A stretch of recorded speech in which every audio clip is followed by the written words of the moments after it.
നമസ്കാരം. ഇത് രാജി ലീഡേഴ്സിന്റെ ഓൺലൈൻ ഹിന്ദി ക്ലാസ്സിലേക്ക് ഏവർക്കും സ്വാഗതം. നമ്മൾ 2ാം ക്ലാസ്സിൽ ഓൺലൈൻ മാത്രമാണ് പഠിച്ചത്. ഓഫ്ലൈൻ പഠിക്കാൻ അവസരം കിട്ടിയിട്ടില്ല. പക്ഷെ പാഠഭാഗങ്ങളൊന്നും അതുമായിട്ട് യാതൊരു ബന്ധമില്ലാത്തതാണ് 10ാം ക്ലാസ്സിൽ വരുന്നത്. തുടർച്ചയൊന്നുമല്ല, അതൊന്നും കുഴപ്പമില്ല. എങ്കിലും കുറച്ച് ബേസ് ക്ലാസ്സിൽ തുടങ്ങിക്കൊണ്ട് നമുക്ക് 10ാം ക്ലാസ്സിലേക്ക് എത്താം. ആദ്യം വേണ്ടത് കുറച്ച് കാര്യം.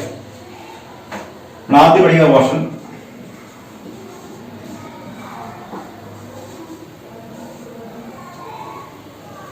സർവനാമം മീൻസ് സർവനാമങ്ങൾ.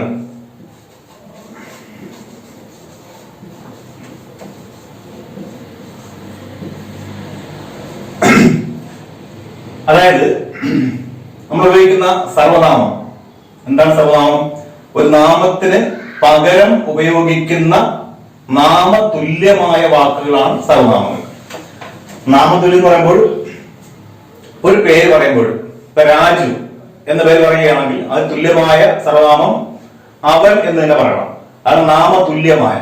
അപ്പൊ നാമത്തിന് പകരം ഉപയോഗിക്കുന്ന നാമതുല്യമായ ശബ്ദങ്ങളെ അല്ലെ വാക്കുകളെ നമുക്ക് സർവനാമം എന്ന് പറയാം.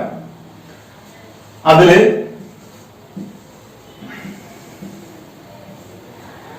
ഒന്നാമത് സർവനാമം യഹ്.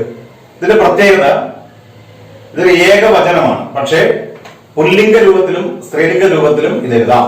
ഉദാഹരണത്തിന് ഇവൻ എന്ന് പറയുവാനും ഇവൾ എന്ന് പറയുവാനും ഇതേ സർവനാമം തന്നെ നമുക്ക് ഉപയോഗിക്കാം. ഇപ്പൊ രാജു എന്ന് പറഞ്ഞാലും റാണി എന്ന് പറഞ്ഞാലും രണ്ടാമത് ഉപയോഗിക്കുമ്പോൾ യഹ് എന്ന് പറയാം. യഹ് ലഡ്കാഹെ അല്ലെങ്കിൽ യഹ് ലഡ്കിഹെ. ഇവൻ ആൺകുട്ടിയാകുന്നു, ഇവൾ പെൺകുട്ടിയാകുന്നു. അപ്പം അവിടെ പുല്ലിംഗവും സ്ത്രീലിംഗവും ഇതിനകത്ത് ഉപയോഗിക്കാം. പക്ഷെ രണ്ടും ഏകവചനമാണ്, സിംഗുലർ ആണ്. ഇതിന്റെ അർത്ഥം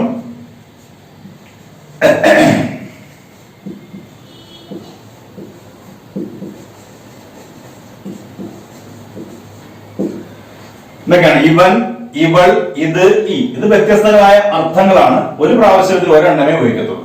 ഒന്നുകിൽ ഇവൻ എന്ന് ഉപയോഗിക്കും, അല്ലെങ്കിൽ ഇവൾ ഉപയോഗിക്കും, അല്ലെങ്കിൽ ഇത് ഉപയോഗിക്കും, അല്ലെങ്കിൽ ഈ എന്ന് ഉപയോഗിക്കും. ഓക്കെ ആണല്ലോ? ക്ലിയറല്ലേ? ഇനി രണ്ട് വഹ്. നമ്മൾ 8ാം ക്ലാസ്സിൽ പഠിച്ചതാണത്. നമ്മൾ സ്പീഡിൽ പറഞ്ഞു പോകുന്നത്. രണ്ടാമത്തെ വഹാണ്. ഇതിന്റെ നേരെ വിപരീത അർത്ഥമാണ് വഹ്. അപ്പൊ പറയാൻ എഴുതേണ്ട ആവശ്യമില്ലല്ലോ. ഈ മാറിയിട്ട് ആയാക്കിയാൽ മതി. ഇവൻ എന്നുള്ളത് അവൻ, ഇവൾ, അവൾ, ഇത്, അത്, ഈ എന്നുള്ളത് ആ എന്നാവും. ഇനി മൂന്നാമത് വന്നിട്ട് ഈ യഹെന്ന് എഴുതിയേക്കുന്ന വാക്കിന് അല്ലെ യഹെന്ന വാക്കിന്റെ യഹെന്ന സർവനാമത്തിന്റെ ബഹുവചനമാണ് യേ. അതുകൊണ്ട് തന്നെ ഇവൻ, ഇവൾ ചേർന്ന് ഇവർ എന്നാവും. ഇവർ, ഇവ, ഇദ്ദേഹം, ഈ. എന്തൊക്കെയാണ്? ഇവർ, ഇവ, ഇദ്ദേഹം, ഈ എന്നാവും. ഇവിടെയും പുല്ലിംഗവും സ്ത്രീലിംഗവും വരുന്നുണ്ട്. പക്ഷെ വാക്ക് ബഹുവചനമാണ്. ഇത് നേരെ അതിന്റെ വിപരീതമാണ്. യഹിന്റെ വിപരീതമാണ് വഹ്. അതുപോലെ തന്നെ ഏയുടെ വിപരീതമാണ് വേ. അതുകൊണ്ട് സ്വാഭാവികമായിട്ട് അർത്ഥവും ഇത് നേരെ വിപരീതമായിരിക്കും. ഇവർ മാറിയുണ്ടാവും അവർ. അവർ, അവ, അദ്ദേഹം, ആ എന്ന് കിട്ടും. ഇനി 5 എല്ലാവരും കേട്ടുള്ള വാക്കാണ് മൈ. മൈ സിംഗിൾ ആണ്, ഏകവചനമാണ്. ഞാൻ. ഞാൻ. ഇപ്പൊ ഞാൻ എന്ന് പറയുമ്പോൾ പുരുഷനും വരാം, പുരുഷനും വരാം, പുരുഷനും വരാം, സ്ത്രീയും വരാം, പുരുഷനും വരാം, സ്ത്രീയും വരാം. ഇനി അതിന്റെ ബഹുവചനമാണ് ഹം. അതായത് ഞാനും ഞാനും ചേരുമ്പോൾ ഞങ്ങളാണ്. നമ്മളെന്നോ ഞങ്ങളെന്നോ പറയാം. ഇത്രയും 6 ഒന്നുകൂടെ പറയാം. യഹ്, ഇവൻ, ഇവൾ, ഇത്, ഈ. നോട്ടാക്കി എഴുതി വെക്കണം. ക്ലാസ്സിൽ വരുമ്പോൾ നോട്ടായിട്ട് നോക്കും. വഹ് നേരെ ഓപ്പോസിറ്റ് അവൻ, അവൾ, അത്, ആ. യേ, ഇവർ, ഇവ, ഇദ്ദേഹം, ഈ. വേ, അവർ, അവ, അദ്ദേഹം, ആ. മൈ, ഞാൻ, ഹം, ഞങ്ങൾ. അടുത്ത 7ാമത്തത് തു ആണ്. തു സിംഗിൾ ആണ്, ഏകവചനമാണ്. അത് ഒരു പുരുഷനെയും സ്ത്രീയെയും സൂചിപ്പിക്കാം. പുല്ലിംഗവും സ്ത്രീലിംഗമായിട്ടും ഉപയോഗിക്കാം. അർത്ഥം നീ എന്നാണ്. അതിന്റെ ബഹുവചനമാണ് തും, അർത്ഥം നിങ്ങൾ. ഇതെല്ലാവരും കേട്ടുള്ളതാണ്. അടുത്ത ആപ്പ്, ആപ്പർത്ഥം താങ്കൾ. 10 കോൺ, ആര് ഓർ ഏത്. 11 ആരെല്ലാം, സോറി വാക്ക് കോയി, ആരെല്ലാം ഏതല്ല.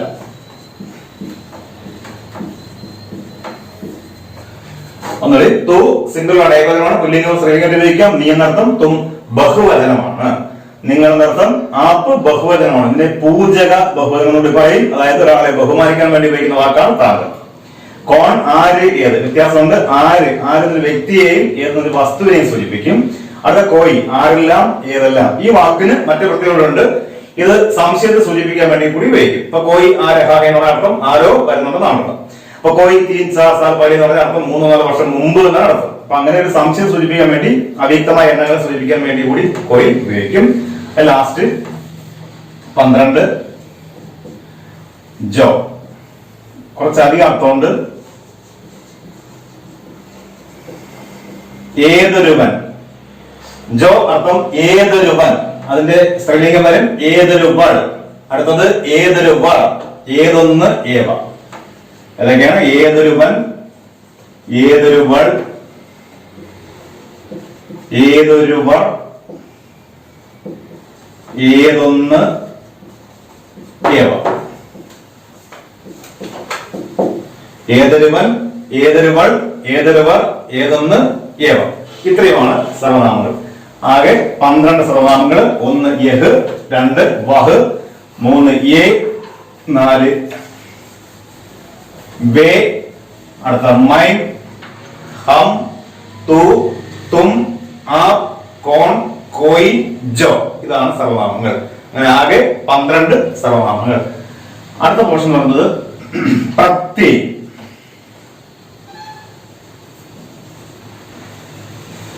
അല്ലെങ്കിൽ കാരക്. പ്രത്യയങ്ങൾ മലയാളം പഠിച്ചിട്ടുണ്ട്. വിഭക്തി പ്രത്യയങ്ങൾ അല്ലെങ്കിൽ കാരകങ്ങൾ. ഇപ്പൊ രാമൻ പശു വാങ്ങി, വാക്യ പൂർത്തിയാക്കാൻ എന്ത് ചെയ്യണം? രാമൻ പശുവിനെ വാങ്ങി. അതുപോലെ ഹിന്ദിയിൽ ഉപയോഗിക്കുന്നതാണ് പ്രത്യയങ്ങൾ. എന്തെങ്കിലും ഉപയോഗിക്കുന്നത് വെച്ചാൽ ഒരു വാക്യത്തിലെ വാക്കുകളെ പരസ്പരം കൂട്ടിച്ചേർക്കുവാൻ, അവയ്ക്ക് പൂർണ്ണമായ അർത്ഥം ലഭിക്കുവാൻ വേണ്ടിയാണ് ഈ പ്രത്യയങ്ങൾ അല്ലെങ്കിൽ കാരകങ്ങൾ ഉപയോഗിക്കുന്നത്. 9 കാരകങ്ങളുണ്ട്, എല്ലാവരും കേട്ടിട്ടുണ്ടാവും. 1 നേ, 2 കോ, 3 സേ, 4 കാ, 5 കെ, 6 കി, 7 മേം, 8 പർ, 9 കേലി. ഇപ്പൊ എളുപ്പത്തിൽ പഠിച്ചു വയ്ക്കാം. ഇത് ഒരു ഗ്രൂപ്പായിട്ട് പഠിക്കുക. നേക്കോസെ, അടുത്ത ഗ്രൂപ്പ് കാ, കെ, കി, അടുത്ത 2 മേം, പർ, കേലി. ഒറ്റയ്ക്ക് പറയാം. നേ, കോ, സെ, കാ, കെ, കി, മേം, പർ, കേലി. ഇങ്ങനെ 9 കാരകങ്ങൾ അല്ലെങ്കിൽ പ്രത്യയങ്ങൾ. ഒന്നാമത് തന്നെ ഇതിന്റെ പ്രത്യേകത എന്ന് പറയുന്നത് ഇതിന് അർത്ഥമില്ല എന്ന് തന്നെയാണ്. അപ്പൊ ഈ ഒരു കാരകത്തിന് പ്രത്യയത്തിന് അർത്ഥമില്ല. നേരത്തെ ഉപയോഗിച്ച് കണ്ടിട്ടുണ്ട്. മൈനെ, ഹംനെ, തുമ്നെ, അധ്യാപകനെ, പിതാജീനെ എന്നൊക്കെ ഉപയോഗിക്കും. അവിടെയൊക്കെ അർത്ഥം അധ്യാപകനെ എന്ന് പറയാൻ അർത്ഥം അധ്യാപകൻ തന്നെയാണ്. പിതാജി എന്ന് പറയാൻ പിതാജീനെ എന്ന് പറയാൻ പിതാജി തന്നെയാണ്. അപ്പൊ അതിന്റെ അർത്ഥം വ്യത്യാസം വരുന്നതേ ഇല്ല. പക്ഷേ ഈ നേ ചേർക്കുന്ന വാക്യങ്ങളില് അതിന്റെ ഘടനയ്ക്ക് വ്യത്യാസം ഉണ്ടാകാം. സാധാരണ ഒരു വാക്യം എഴുതുന്നത് എപ്പോഴും എങ്ങനെയായിരിക്കും? ഉദാഹരണത്തിന്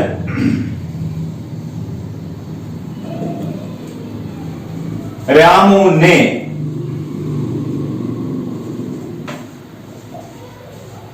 ഹിന്ദി പഠി. ഒരു വാക്യം എക്സാമ്പിൾ, രാമുനെ ഹിന്ദി പഠി എന്നാണ് എഴുതിയിരിക്കുന്നത്. ഈ വാക്യത്തില് ഈ നേ ഇല്ല എങ്കിൽ വാക്യം തെറ്റാണ്. കാരണം രാമു ഹിന്ദി പഠി എന്ന് ഒരിക്കലും വരത്തില്ല. കാരണം രാമു എന്ന് പറയുന്നത് ഒരു എന്താണ് പുല്ലിംഗമാണ്, ഏകവചനമാണ്. അതുകൊണ്ട് തന്നെ ഈ പഠി തെറ്റാണ്. അവിടെ എന്ത് വരണം? പഠ എന്ന് വരണം. പക്ഷെ നിയമം അനുസരിച്ച് തെറ്റാണ്. നിയമം അനുസരിച്ച് ഈ വാക്യത്തിലെ ക്രിയ സകർമ്മകമാണെങ്കിൽ, സകർമ്മകം അകർമ്മകം കേട്ട് കാണുമല്ലോ. ഒരു വാക്യത്തിലെ ക്രിയ സകർമ്മകമോ അകർമ്മകമോ എങ്ങനെ തിരിച്ചറിയാം? ആ വാക്യത്തിലെ ക്രിയയോട് ചോദിക്കുക ആരെ അല്ലെങ്കിൽ എന്തിനെ. ആരെ ഓർ എന്തിനെ. ചോദ്യം മാറിപ്പോലെ ആരെ അല്ലെങ്കിൽ എന്തിനെ. ഈ രണ്ട് ചോദ്യങ്ങളിൽ ഒന്നിനെങ്കിൽ ഉത്തരം നൽകുമെങ്കിൽ അത് സകർമ്മക ക്രിയയും, ഇല്ലെങ്കിൽ അകർമ്മക ക്രിയയും ആയിരിക്കും. അപ്പം ആരെയെന്നോ എന്തിനെ എന്നോ ചോദിക്കുമ്പോൾ ഉത്തരം നൽകുന്ന ക്രിയയെ സകർമ്മക ക്രിയെന്നും ഉത്തരം നൽകാത്ത ക്രിയയെ അകർമ്മക ക്രിയെന്നും പറയുന്നു. ഇങ്ങനെ സകർമ്മക ക്രിയയിൽ വരുന്ന വാക്യത്തിലാണ് കർത്താവിനൊപ്പം നേ ചേർക്കേണ്ടത്. അങ്ങനെ നോക്കുകയാണെങ്കിൽ നമുക്ക് വാക്യം നോക്കാം. രാമു ഹിന്ദി പഠ. രാമു ഹിന്ദി പഠിച്ചു എന്നാണ് പറയേണ്ടത്. അപ്പൊ ക്രിയ പഠിക്കുക അല്ലെങ്കിൽ പഠിച്ചു. നമുക്ക് ചോദിച്ചു നോക്കാം. ആരെ പഠിച്ചു? ഉത്തരമില്ല. എന്തിനെ പഠിച്ചു? ഉത്തരമുണ്ട്. എന്തിനെ? ഒരു വിഷയമുണ്ടല്ലോ, ഹിന്ദിയെ പഠിച്ചു. അപ്പം നിയമം അനുസരിച്ച് അത് സകർമ്മക ക്രിയ. അങ്ങനെയാണെങ്കിൽ കർത്താവിനൊപ്പം എന്ത് ചേർക്കണം? നേ ചേർക്കണം. അപ്പൊ നേ ചേർക്കാം. അപ്പൊ നേ ചേർത്തു. നേ ചേർത്തു. നേരത്തെ പറഞ്ഞല്ലോ അർത്ഥമില്ല എന്ന് പറഞ്ഞെങ്കിലും ആ നേ എന്ന പ്രത്യയം വാക്യത്തിൽ വരുമ്പോൾ വാക്യത്തിന്റെ ഘടനയ്ക്ക് വ്യത്യാസം ഉണ്ടാകാം. ഇതുവരെ ആ വാക്യം രാമു എന്ന പുല്ലിംഗ ഏകവചന കർത്താവ് അനുസരിച്ചാണ് പഠാൻ എഴുതിയെങ്കിൽ ഇനി ഇവിടെ രാമു എന്നുള്ള കർത്താവിന് സ്ഥാനമില്ല. രാമു ഇല്ല എന്നുള്ള അർത്ഥം രാമുവിന് സ്ഥാനമില്ല. പകരം വാക്യത്തിൽ രണ്ടാമത്തെ ഭാഗമാകുന്ന കർമ്മം. ഉദാഹരണത്തിന് വീട്ടിൽ നമ്മളെ കാര്യങ്ങൾ നോക്കുന്ന രക്ഷകർത്താവ് എന്ന് പറഞ്ഞാൽ അച്ഛനായിരിക്കും. ആ അച്ഛൻ ഇല്ലാത്ത അവസ്ഥയിലാണ് ആര് കാര്യങ്ങൾ നോക്കുന്നത്? അമ്മ കാര്യങ്ങൾ നോക്കുന്നത് എന്ന് പറഞ്ഞതുപോലെ ആ വാക്യത്തിലെ ഒരു വാക്യത്തിലെ അച്ഛൻ കർത്താവാണെങ്കിൽ അമ്മ കർമ്മമായിരിക്കും. അപ്പൊ അച്ഛൻ ഇല്ലെങ്കിൽ ആര് കാര്യങ്ങൾ നോക്കണം? അമ്മ. മീൻസ് വാക്യത്തിലെ കർമ്മം. അപ്പൊ ഈ രാമു എന്ന് പറയുന്ന കർത്താവ് സൈലന്റ് ആയതുകൊണ്ട് തന്നെ, അല്ലെങ്കിൽ മറ വന്നതുകൊണ്ട് തന്നെ ഇനി ഹിന്ദി എന്ന കർമ്മം നോക്കണം. ഹിന്ദി ഭാഷ പൊതുവെ സ്ത്രീലിംഗം, ഭാഷകളെല്ലാം സ്ത്രീലിംഗമായിട്ടാണ് കണക്കാക്കുന്നത്. അല്ലെങ്കിൽ നോക്കിയാൽ മതി ഈട് അവസാനിക്കുന്നത് ഒരു നിയമമാണ്, എളുപ്പ വഴിയാണ്. ഇകാരാന്തങ്ങൾ എല്ലാം സ്ത്രീലിംഗങ്ങളായിരിക്കും. അവ ഹിന്ദി സ്ത്രീലിംഗമായതുകൊണ്ട് രാമു എന്ന പുല്ലിംഗ വാക്കനുസരിച്ച് എഴുതിയ പട മാറ്റിയിട്ട് ഹിന്ദി സ്ത്രീലിംഗമായതുകൊണ്ട് അത് പഠിക്കുന്ന. ഇപ്പൊ ഉത്തരം പൂർണ്ണമായി. രാമുവിനെ ഹിന്ദി പഠി. അപ്പോൾ അർത്ഥം എന്ത് തന്നെയാണ്? രാമു ഹിന്ദി പഠിച്ചു. ഈ നേ ഉള്ളത് കൊണ്ട് അർത്ഥം മാറിയോ? ഒരർത്ഥം മാറില്ല. അപ്പൊ നേക്ക് അർത്ഥമില്ല. അപ്പൊ എന്താണ് മനസ്സിലായല്ലോ? ഇത് എഴുതുമ്പോൾ എത്ര എഴുതി വെക്കണം? ഇവിടെ ബ്രാക്കറ്റ് എഴുതി വെക്കണം. നോട്ട് എഴുതേണ്ടത് ഭൂതകാലത്തിൽ സകർമ്മക ക്രിയകൾ വരുന്ന വാക്യത്തിലെ കർത്താവിനോട് കൂടി ചേർക്കുന്നു. ഒന്നുകൂടി, ഭൂതകാലത്തിൽ സകർമ്മക ക്രിയകൾ വരുന്ന വാക്യത്തിലെ കർത്താവിനോട് കൂടി ചേർക്കുന്നു. ഇത്ര എഴുതി ബ്രാക്കറ്റ് ക്ലോസ് ചെയ്യും. രണ്ടാമത് കോയാണ്. കോരർത്ഥം ക് നെ. മനസ്സിലാക്കാമെന്ന് തോന്നുന്നു. ക്ക് ഞങ്ങൾക്ക്, എനിക്ക്, നിങ്ങൾക്ക്, ന് അവന്, യേ അവയെ, അവനെ. ഇങ്ങനെ ഈ കാരകങ്ങൾ ചേർന്ന് ആ വാക്യത്തിന് പൂർണ്ണമായ അർത്ഥം ലഭിക്കുന്നു. അടുത്ത സേ ആണ്. സേ കുറെ അർത്ഥങ്ങളുണ്ട്. ഇങ്ങനെ പോകുന്നു. ആൽ, ഓട്, കൊണ്ട്, നിന്ന്, മുതൽ, ആയിട്ട്, ഇങ്ങനെ പോകും.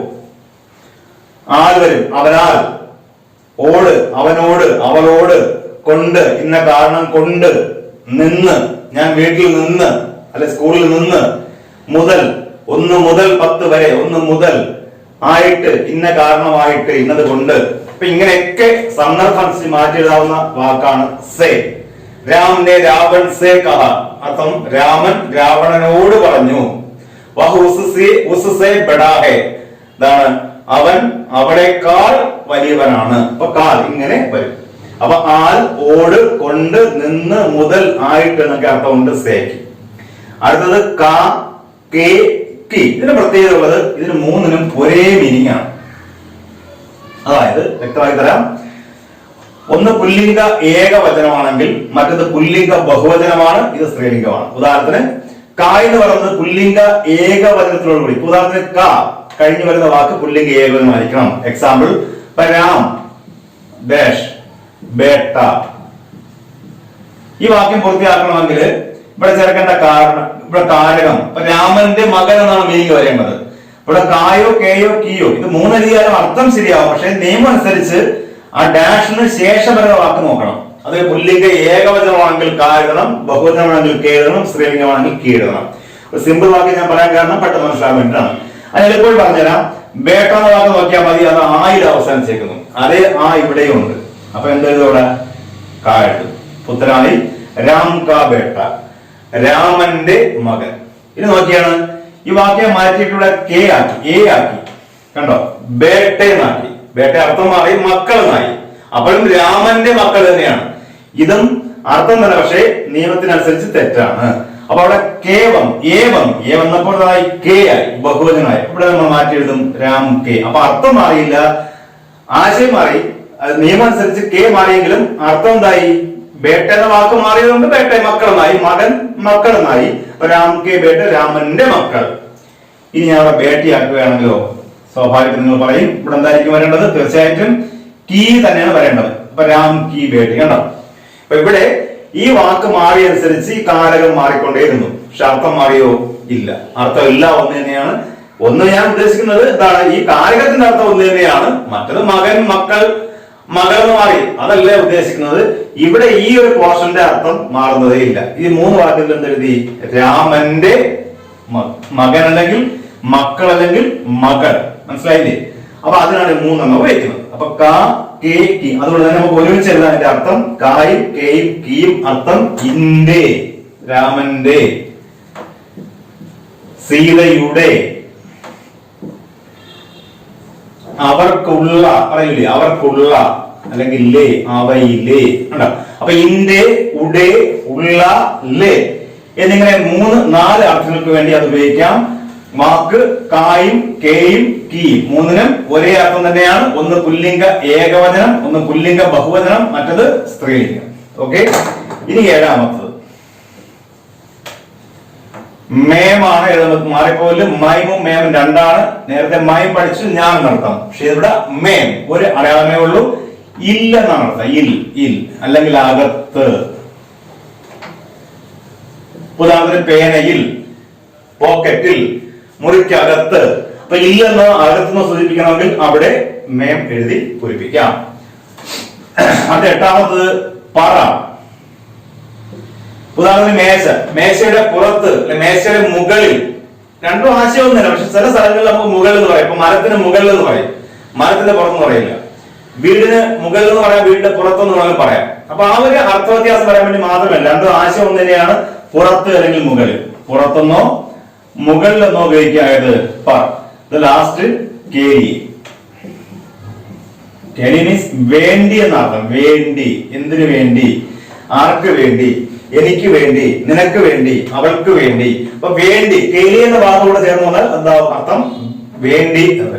അപ്പൊ ഇങ്ങനെ 9 കാര്യം ഒന്നുകൂടി പറയാം. മേ കോ സേ കാ കെ കി മേ പർ കേലിയെ. അപ്പൊ 9 കാര്യങ്ങൾ ഹെഡിങ് എഴുതി. പ്രത്യേകർക്ക് ആരെന്ന് ഹെഡിങ് എഴുതുക, 9 എഴുതുക. അതിനകത്ത് തന്നെ എഴുതുമ്പോൾ മാത്രം ശ്രദ്ധിക്കുക. ആ അർത്ഥമില്ലാത്തതിന് ശേഷം അതിന്റെ ബ്രാക്കറ്റ് എഴുതി ചേർക്കണം. ഭൂതകാലത്തിൽ സകർമ്മകയിൽ വരുന്ന വാക്യത്തിലെ കർത്താവിനോട് കൂടി ചേർക്കുന്നു. അതിനുശേഷം ബാക്കിയുള്ള എഴുതി വെക്കുക. ഇത്രയും നോട്ടാക്കി വെക്കണം. ഇനി ഈ സർവനാമങ്ങള് നമുക്ക് എക്സാമിലേക്ക് ചോദിക്കുന്നത് അതിലേക്ക് പറഞ്ഞെത്തുകയാണ്. സർവനാമവും സേ പ്രത്യയ ജോഡുക്കൾക്ക്. ജോഡന മീൻസ് ബന്ധിക്കുക എന്നാണ്, ചേർക്കുക എന്നാണ്. ഇതാണ് എക്സാമിൽ ചോദിക്കുന്നത്. ഉദാഹരണത്തിന് ഉസ്പർ എന്ന് വന്നിരിക്കും. അതിൽ ആദ്യത്തെ ക്വസ്റ്റ്യൻ കൂടിയാണ്. SSLC പരീക്ഷയുടെ ഫസ്റ്റ് ക്വസ്റ്റ്യൻ ആണിത്. അത് ഒരു മാറ്റം ഉണ്ടാകത്തില്ല. നമുക്ക് പഠിക്കേണ്ട ഫസ്റ്റ് പാഠം ബീർ ബഹോട്ടി എന്നാണ്. അപ്പൊ ഉദാഹരണത്തിന് ആ പാഠത്തിന് ഒരു പാസേജ് തന്നിരിക്കും. ആ പാസേജിൽ നിന്ന് ഫസ്റ്റ് സെന്റൻസ് എടുത്ത് തന്നിരിക്കും. അതിനകത്ത് ഉസ്പർ എന്ന് കാണും, ഇൻവെർട്ടർ കോമ കൊടുത്തിരിക്കും, താഴെ ക്വസ്റ്റ്യൻ കാണും. इसमें प्रयुक्त सर्वनाम कौन सा है? इसमें प्रयुक्त സർവനാം कौन सा है? ഒറ്റ മാർക്കാണ്, വളരെ സിമ്പിൾ ആണ്. ഈ ഉസ്പർണ വാക്കിലെ സർവനാമം ഏത്? ഈ പറമ കണ്ടറിയാം. എവിടെ വന്നു? നേക്കോസെ കാക്കേക്ക് മെമ്പർ കാരകം, അത് മാറ്റി കഴിഞ്ഞു. ഇനി ബാക്കിയുള്ള ഉസ്സാണ്. പക്ഷെ ഉസ്സിനെ എഴുതാൻ പറ്റുമോ? പറ്റത്തില്ല. അപ്പൊ അതില് കോമ്പൗണ്ട് ആണ്, അതായത് എന്തിനോടുകൂടി ചേർന്നപ്പോഴാണ് എന്തായത്? ഉസ് എന്ന വാക്കായത്. എവിടെ നിന്നാണ് ഉസ് വന്നത്? ഇതാണ് നമ്മൾ കണ്ടെത്താൻ പോകുന്നത്. അപ്പൊ അതിന് ഒരു മാർക്ക്. ഒരു മാർക്കിനെ ചോദിക്കുന്നു കരുതി തള്ളിക്കളയണ്ട. നമുക്ക് തുടർന്നല്ല എപ്പോഴും ഹിന്ദി പഠിച്ചാലും എന്ന് പഠിച്ചാലും പണ്ട് നമ്മൾ എഞ്ചുറി പഠിച്ച കണക്ക് തന്നെ ഇതിനൊരു മാറ്റം ഉണ്ടാകത്തില്ല. എത്ര വർഷം കഴിഞ്ഞാലും ഇതിന് മാറ്റം ഉണ്ടാകും. ഇത് ബേസ്ഡ് ആണ്. ഓക്കെ, അപ്പൊ എളുപ്പത്തിൽ പഠിക്കാം. ഒന്ന് നമ്മൾ ആദ്യം പഠിച്ച യഹല്ലേ, ആദ്യം പഠിക്കാം. ഈ യഹെന്ന് പറയാൻ സർവനാമത്തോടു കൂടി ഏത് സർവനാമം ഏത് പ്രത്യയം ചെന്നാലും അത് ഇസ് എന്നേ മാറത്തുള്ളൂ. എക്സാമ്പിൾ, യഹിനോട് കൂടി നേ ആണ് നിങ്ങൾ ചേർക്കുന്നെങ്കിൽ അതിന്റെ ആൻസറിന്റെ ആദ്യം എന്ത് തന്നെ കാണും? ഇസ് എന്ന് കാണും. ഓക്കെ, എന്താ ചേർത്തത്? നേയിലെ ചേർത്തത്. അപ്പൊ നേ എടുത്ത് ഇപ്പുറത്ത് തന്നെ എഴുതിയാൽ മതി, ആൻസർ ആയി. യഹദി നേ സമന്തായി. അങ്ങനെയാണെങ്കിൽ യഹ് പ്ലസ് പറ എന്തായിരിക്കും? അവിടെ നമ്മൾ ആദ്യം എന്ത് എഴുതും? ഇസ് എടുത്തത്. എന്താണ് ചേർത്തത്? പറല്ലേ ചേർത്തത്, ആൻസർ ആയി. എന്ത് കിട്ടി? ഇസ്പർ. നേരത്തെ ചോദിച്ചത് ഇസ്പറല്ലേ ചോദിച്ചത്. അപ്പൊ ഇസ്പർ വന്നാൽ നമ്മൾ എന്ത് എഴുതും? യഹ് എഴുതി, ഒരു മാർക്കായി. അത്ര എളുപ്പമാണത്. ഓക്കെ, അപ്പൊ ഇത് ഇനി ഇത്ര എഴുതി വെക്കേണ്ട ആവശ്യമില്ല. നമുക്ക് എളുപ്പത്തിൽ എഴുതാം. 8 പഠിച്ചു, 9 നിർഭാഗ്യവശാൽ നമുക്ക് നേരത്തെ പഠിക്കാൻ പറ്റിയിരുന്നെങ്കിൽ നമ്മൾ ഇതെല്ലാം പഠിച്ചിരുന്നേനെ, ഓട്ടോമാറ്റിക് പഠിച്ചു കഴിഞ്ഞേനെ. പക്ഷെ അതില് എന്താണ് വീഴ്ചയായി പോയതുകൊണ്ട് അല്ലെങ്കിൽ നമുക്ക് വിട്ടുപോയതുകൊണ്ടാണ് ഞാൻ ഇത്രയും വിശദമായിട്ട് പറയുന്നത്. അപ്പൊ ഏതെന്ന് പറയുന്നത് നമുക്ക് ഇങ്ങനെ എഴുതി വെക്കാം, ഇസ് എന്ന് മാറും. പലർക്കും അത് അറിയാമായിരിക്കും, എട്ടി പഠിച്ചിട്ടുണ്ട്. നോട്ട് ബുക്കൊക്കെ പഴയ ആൾക്കാരെ കാണും, നമ്മുടെ പഴയ കുട്ടികൾ അല്ലെങ്കിൽ ഞാൻ പഠിപ്പിച്ച പഴയ പിള്ളേരുടെ കയ്യിൽ ഇതൊക്കെ കാണുമായിരിക്കും. അപ്പൊ അതൊക്കെ ഒന്ന് എടുത്ത് നോക്കിക്കൊള്ളുക. ഇല്ലെങ്കിൽ പുതിയ നോട്ട് ബുക്ക് മേടിച്ചിട്ട് തന്നെ ഇന്ന് പറയുന്ന മൊത്തം, ഇന്ന് എടുക്കുന്ന മൊത്തം നോട്ടാക്കി നമ്മൾ ഓഫ്ലൈൻ ക്ലാസ് മീൻസ് നമ്മുടെ ഏപ്രിൽ 7 പഠിക്കുന്ന അല്ലെ തുടങ്ങുന്ന ക്ലാസ്സിലേക്ക് വരുമ്പോഴത്തേക്ക് കൊണ്ടുവരണം. അപ്പൊ യഹ്നെ ഇസ് എന്നൊരു കോളമാക്കി വെക്കുക, അടി വരയ്ക്കുക, അല്ലെ കളർ കൊടുക്കുക, അത് നിങ്ങൾ ഇഷ്ടംപോലെ ചെയ്ത് വെക്കുക. എന്നിട്ട് 2 എണ്ണം എഴുതിയാൽ പോരെ. ഇപ്പൊ യഹ് പ്ലസ് നേ സമം, ഇത് ആദ്യം താഴെ കൊണ്ടുവരണം. ഇസ് ചേർത്ത് നേ എടുത്ത് ഇവിടെ എഴുതി. ഒന്നും എഴുതാൻ വേണം. യഹ് പ്ലസ് മേം, അത് ഇടയ്ക്ക് മുടക്കൊക്കെ എഴുതാം, ക്രമമൊന്നും വേണ്ട. സമം ആദ്യം ഇസ് ഇവിടെ കൊണ്ടുവരണം. എന്താ ചേർത്ത് നമ്മള്? മേമല്ലേ, മേം എഴുതി. വേണമെങ്കിൽ ഒന്ന് എഴുതിക്കോ. യഹ് പ്ലസ് കീ സമം എന്ത് കിട്ടും? ഇസ് ആദ്യം കണ്ട് എഴുതണം. ചേർത്ത് എന്താണ്? കീ അല്ലേ, ഇസ് കീ. ക്ലിയർ ആയോ? അപ്പൊ ഇത് എഴുതി പോയാൽ മതി. അപ്പൊ ഇത് നിങ്ങൾ 2 എഴുതുകയോ 3 എഴുതുകയോ 5 എഴുതുകയോ 9 വേണമെങ്കിൽ എഴുതിക്കോളാം. അതൊക്കെ നിങ്ങൾ ഇഷ്ടം പോലെ ചെയ്യുക. സമയം കിട്ടുകയും അല്ലെ കൂടുതൽ തോന്നുകയാണെങ്കിൽ എന്ത് ചെയ്യുക? നേ കോ സേ കാ കേ കി മെമ്പർ കേരിയെ, അങ്ങനെ 8 നമ്മൾ എഴുതി, അങ്ങനെയാണെന്ന് തോന്നുന്നു. 9 എഴുതി. അപ്പൊ അതിന്റെ ആവശ്യമില്ല. കുറച്ചുകൂടെയൊക്കെ വളർന്നു അല്ലെ കുറച്ചുകൂടെയൊക്കെ ഒരു ക്ലാസ്സിലേക്ക് എത്തി, അത്രയും ആവശ്യമില്ല. നമുക്ക് എത്ര എഴുതിയാലും തൽക്കാലം. ഓക്കെ, ഇത് രണ്ടാമത്തത്.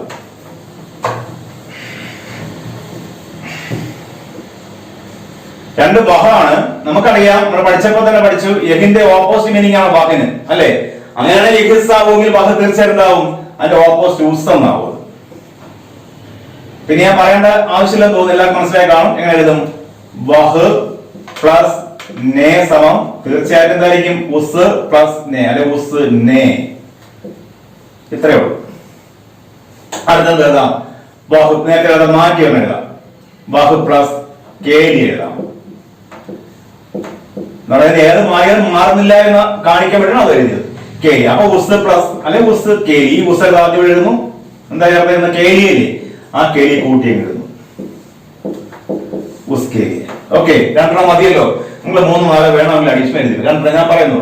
വഹ് പ്ലസ് നേ സമം ഉസ് നേ ആണെങ്കിൽ വഹ് പ്ലസ് കേലി സമം ഉസ് കേലി. അടുത്ത 3 കോൺ പഠിക്കാം. ഇടയ്ക്ക് മറിഞ്ഞ് പഠിക്കാൻ കാണുന്നത് പറഞ്ഞുതരാം. ഇതിൽ ആദ്യം പറഞ്ഞ 6 എണ്ണം മാത്രമാണ് ഒരു രൂപത്തിലേക്ക്, അതായത് ഒന്നിൽ നിന്ന് മറ്റൊന്നിലേക്ക് മാത്രമായി മാറുന്നത്. മറ്റുള്ളതൊക്കെ ഇടയ്ക്ക് മുറയ്ക്ക് 2-3 എണ്ണമായിട്ട് മാറും. ഈ കോൺ എന്ന് പറയുന്നത് എളുപ്പം ഞാൻ പറഞ്ഞു, എല്ലാത്തിനും സാ വരും കേട്ടോ. കണ്ട സായുണ്ട്, ആദ്യം പഠിച്ചത് സായുണ്ട്, ഇതിലും സായുണ്ട്. പിന്നെ നഷ്ടമുള്ളത് കായ നഷ്ടമുണ്ട്. അപ്പൊ കസെന്ന് വാക്കാൻ കേട്ടില്ല, പകരം കിസെന്ന് വാക്കണം കേട്ട് കാണും തീർച്ചയായിട്ടും. കേട്ടില്ലേ? അപ്പൊ ഉത്തരമായി എന്തായി? കിസ്. അപ്പൊ കോൺ എങ്ങനെ മാറിയുടെ? കിസ് എന്ന് മാറി. ഇനി ആൻസർ എഴുതാമല്ലോ. കോൺ പ്ലസ് കോ സമം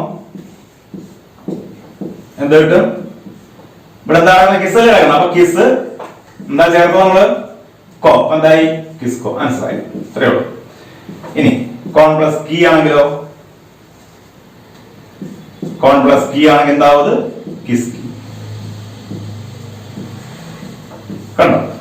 അത്രേ ഉള്ളൂ. അപ്പൊ കോൺ കിസ് എന്നാവും.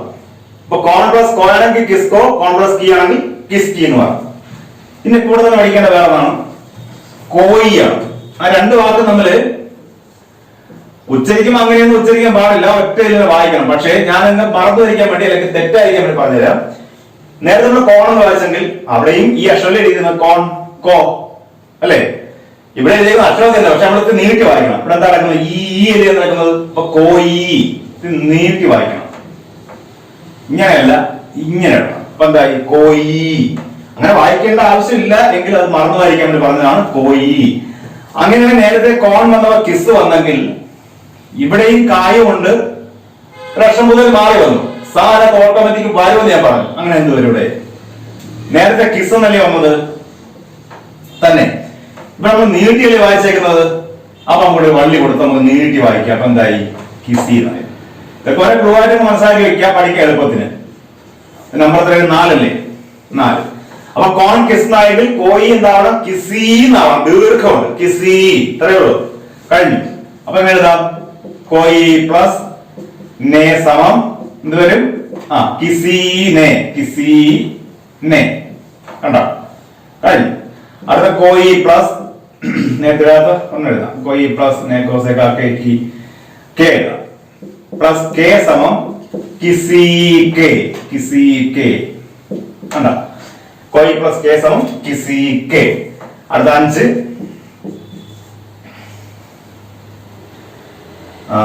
ജോ. നേരത്തെ പറഞ്ഞതാണ് ഉത്തരം പറഞ്ഞൂടെ? ജോ. എല്ലാത്തിനകത്തും എന്തുണ്ട്? ഒരു സ എല്ലാത്തിനകത്തും ഉണ്ട്. ഇവിടെ ഏതക്ഷരമുണ്ട്? ജായുണ്ട്. അപ്പൊ ജസ് എന്ന് വരത്തില്ലല്ലോ, പകരം വരും ജിസ് എന്ന് വരും. ഇതൊക്കെ ക്ലൂ ആണ്, ഇങ്ങനെയൊക്കെ പഠിച്ചു വെക്കണം. ജിസ്. കണ്ടോ? അപ്പൊ ജോ എങ്ങനെ മാറി? ജിസ് എന്ന് മാറി. ജോ ജിസ് എന്ന് മാറിയെങ്കിൽ ജോ അധികം കീ സമം എന്ത് വരും? ജിസ്കി. ജോ അധികം കീ സമം ജിസ്കി എന്ന് കിട്ടും. കണ്ടോ? ജോ അധികം കെ സമം അല്ലെങ്കിൽ കീ സമം, സോറി കേലിയല്ലോ, കേലിയെ സമം. കേലിയെ സമം. അന്ന് പേടിക്കേണ്ട ആവശ്യമില്ല. അവിടെ എന്താണ്? ആദ്യം ജിസ് വരണം. എത്ര നീണ്ടു പോട്ടെ. കേലിയാണെങ്കിൽ കേലി അതുപോലെ എടുക്കുക. ജിസ് കേലിയെ. ഓക്കെ ആണല്ലോ? അത് 5 എണ്ണമായി. ഇനി 6ാമത്തത് ഏറ്റവും എളുപ്പമാണ്. ആപ്പ്. അതിന് ഒരു മാറ്റവും ഇല്ല, സിമ്പിൾ ആണ്. കഴിഞ്ഞു. ആപ്പ് എന്തിനായിരിക്കും? ആപ്പ് തന്നെ ആയിരിക്കും. യാതൊരു മാറ്റവും ഇല്ല. അങ്ങനെയാണെങ്കിൽ ആപ്പ്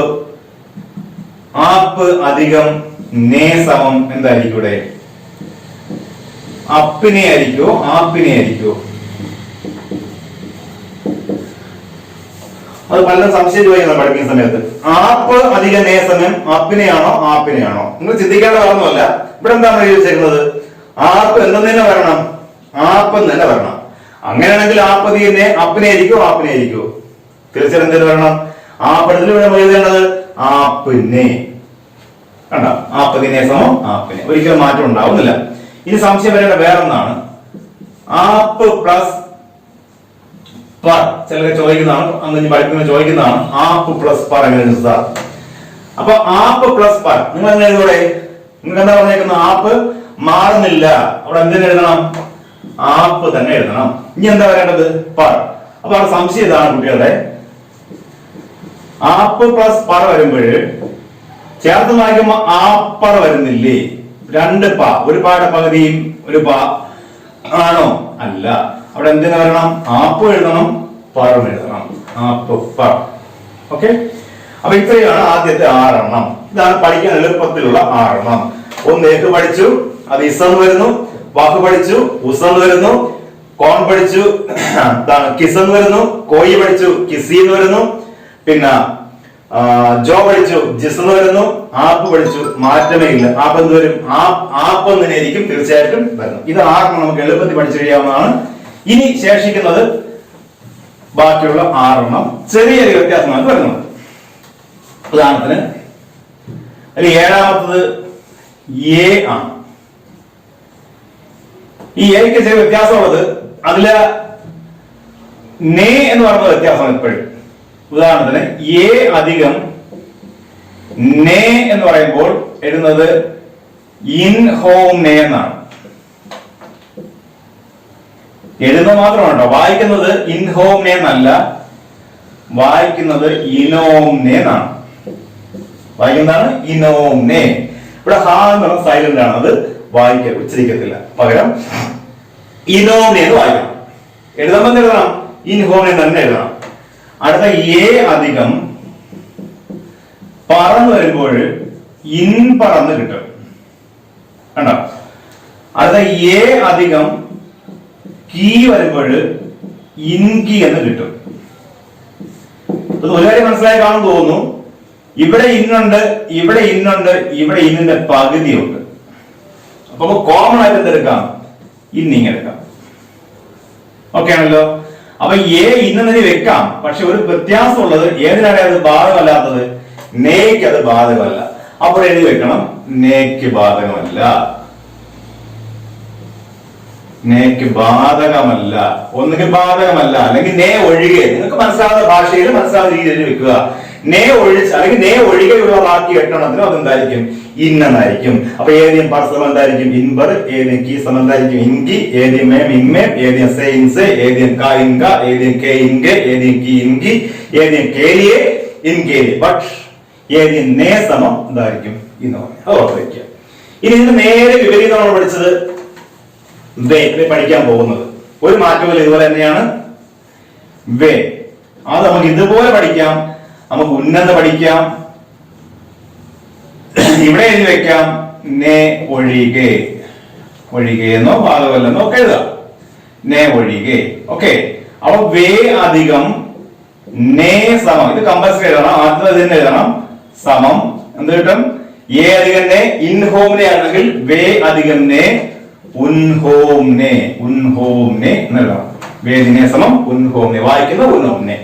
ഇനി വേ അധികം കീ ആണെങ്കിലോ? വേ അധികം കീ ആണെങ്കിൽ എന്താണ്? ഈ ഉന്നിങ് എടുത്താൽ മതി. എന്താണ്? പഴയതുപോലെ ഉൻകി. കണ്ടാ? വേദിക്ക് സമം ഉൻകി.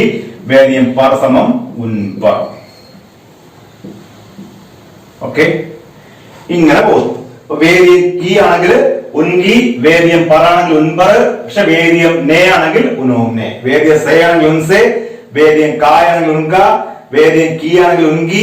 വേദിയം കേലി ആണെങ്കിൽ ഉൻകേലി. ഇങ്ങനെ പോകും. ഓക്കെ ആണല്ലോ. അപ്പൊ ഇത്രയും നിൽക്കേണ്ട തൽക്കാലം തീരത്തില്ല, നീണ്ട പോർഷനാണ്. അപ്പൊ ഇത്രയും നിങ്ങൾ ചെയ്യേണ്ടത് നോട്ട് ബുക്കിലേക്ക് മാറ്റി നമ്മുടെ ഓഫ്ലൈൻ ക്ലാസ്സിൽ ആദ്യ ഹിന്ദി ക്ലാസ് വരുന്ന ദിവസം നിങ്ങൾ തീർച്ചയായിട്ടും ഇത് നോട്ട്ബുക്കിലാക്കി കൊണ്ടുവരിക. അതുപോലെ തന്നെ നമ്മുടെ ഓഫ്ലൈൻ ക്ലാസ്സുകൾ നേരത്തെ പറഞ്ഞതാണ്. ഏപ്രിൽ മാസം 7-ാം തീയതി 10 മണിക്ക് വിപുലമായ ഉദ്ഘാടനത്തോടെയായിരിക്കും നമുക്ക് ഇന്നത് പുതിയ സ്ഥലത്തേക്ക് നമ്മൾ മാറുന്നത്. നമ്മുടെ കെട്ടിടത്തിന്റെ പണിയൊക്കെ പുരോഗമിക്കുകയാണ്.